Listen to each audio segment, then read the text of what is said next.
कि डीजे पर कमर लचका गे छौड़ी, कमर लचका गे छौड़ी, पहन सौहा लुटैबो ना छौड़ी गे। PN recording studio Simrahi.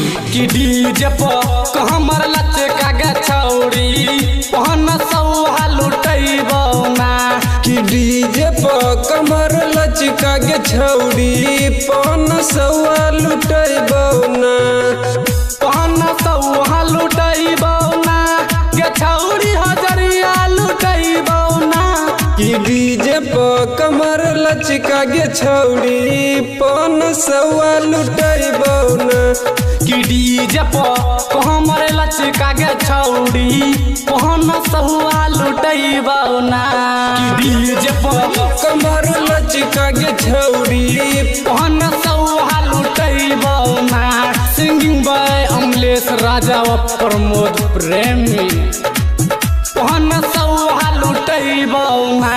कि जान छौ तोहरा दुनिया जहान, केहन करलही छौड़ी काम गे छौड़ी, केहन करलही काम छौड़ी गे।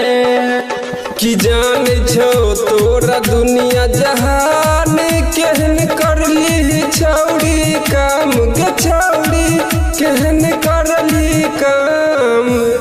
कि डीजे पर कमर लचका गे छौड़ी, पहन सौहा लुटैबो ना। कि डीजे पर कमर लचका गे छौड़ी, पन सौआ लुटैबो ना। कि डीजे पर कमर लचका गे छौड़ी, पहन सौहा लुटैबो ना छौड़ी गे। पहन सौहा लुटैबो ना। सिंगिंग बाय अमलेश राजा व प्रमोद प्रेमी।